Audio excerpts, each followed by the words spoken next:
having a big talk here. Joining us now, president and founder of Eurasia Group and foreign affairs columnist and editor-at-large for Time magazine, Ian Bremmer. He has a very kind of muted opinion about Mike Huckabee's comments.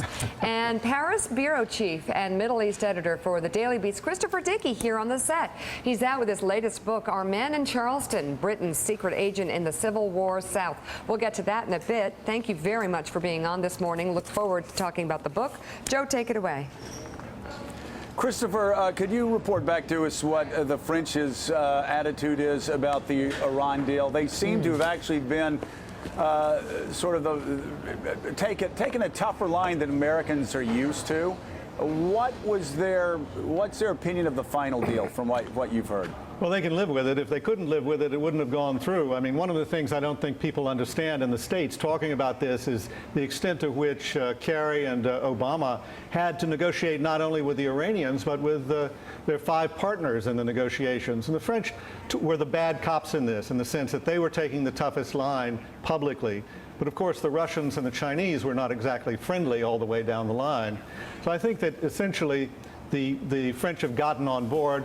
And it comes down to this. If not this deal, what deal? How do you make it happen? And I think the French can't give any other answer except we've done the best we can. Christopher, there seems to have been a change in the French leadership on foreign policy issues, especially pertaining to terrorism. A lot of Americans sort of their ears perk up from time to time because it does seem that the French are taking a pretty tough line, something that we haven't been used to in the States since de Gaulle wanted to get out of NATO in 1968. What's going on in the French government? Well, you know, Joe, people live with a lot of cliches about the French. The truth is that the French, for at least the last 20 years, have been incredibly aggressive on the anti-terrorist front.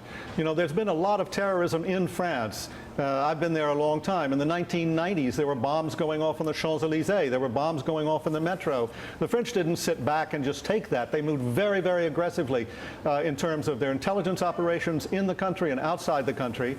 And then in recent years, we've seen when they thought that Al-Qaeda or an Al-Qaeda-related group was going to take over in Mali, they didn't hesitate a minute. They sent troops in. So they deploy troops. They go after people in covert ops.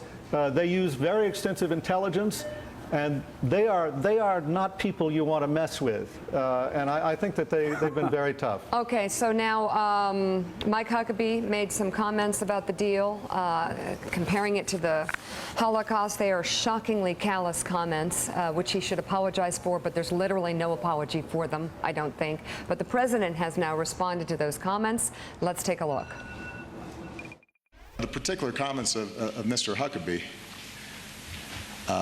are, I think, part of just a general pattern that we've seen that would be considered ridiculous if it weren't so sad. I mean, we've had a sitting senator called John Kerry Pontius Pilate. We've had a sitting senator who also happens to be running for president suggest that I'm the leading state sponsor of terrorism. These are leaders in the Republican Party. And you know, part of what historically has made America great is, particularly when it comes to foreign policy, there's been a recognition that these issues are too serious, that issues of war and peace are of such grave concern and consequence that we don't play fast and loose that way. So, Joe, a pretty measured, careful response, but he says it's sad. I guess that's one way of putting it. Well, you know what politicians don't understand is when they overreach so much rhetorically, they are actually playing into their opponent's hands.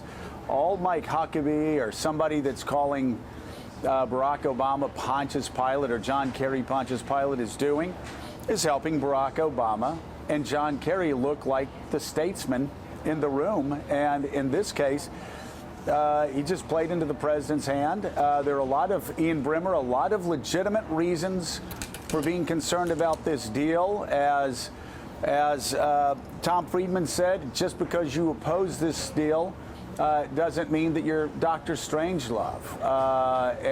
And yet these extreme statements, again, seems to only help the president seem like the grown-up in the room. Well, we're talking about Huckabee, and I suppose that was the main intention of the comments, was just to get in the headlines because he's performing, pretty badly thus far. But I mean, easily the most offensive comments of the entire campaign to date, in my view, and the bar is fairly high for that. Astonishing to me that you wouldn't get stronger pushback from the GOP leadership on this. I understand that it's ideologically problematic because they want to beat on Obama for the deal. I will say one thing. I was with a pretty senior Israeli official on Friday who told me that that he well understood, and many of his colleagues did as well, that over the long term, the Iran deal geopolitically was more useful for Israel than the idea of sort of the principal actors in the region being the Saudis and other Gulf Arab states. But if he said that publicly, his next posting would be Abuja, so that wasn't necessarily a good idea. So it's more measured internally. Okay, Mark Halperin, is there any comment that we've ever seen on both sides of the aisle on this campaign, on the campaign trail, anywhere, anything that's ever been said that's worse than that comment? I think Ian's probably right that it's the leader in this current cycle. But I will say, in the past, Mike Huckabee has said outrageous things that people thought he would and should apologize for. To my recollection and knowledge, he never does. And it's incumbent upon Republicans and Democrats, as well as people here, to speak out and say it's really well beyond the line. I think if candidates have been so up in arms about other candidates and what they've said, and had these speeches written by speechwriters and gone on the offense about offensive comments, this needs to be tamped down by every single candidate on both sides of the aisle. Including and Jeb called Bush. out for being ugly, callous, shocking, and deeply disturbing. Joe? Yeah, and you know what is so disappointing is that Mike Huckabee in 2008 actually was a candidate that came on, and he seemed to be bending over backwards, trying to show people that he was reasonable, he was rational, he played rock music, he played in a garage band. He's obviously going for a different segment of the Republican Party, and it's really, really unfortunate. Those are really jarring, shocking comments.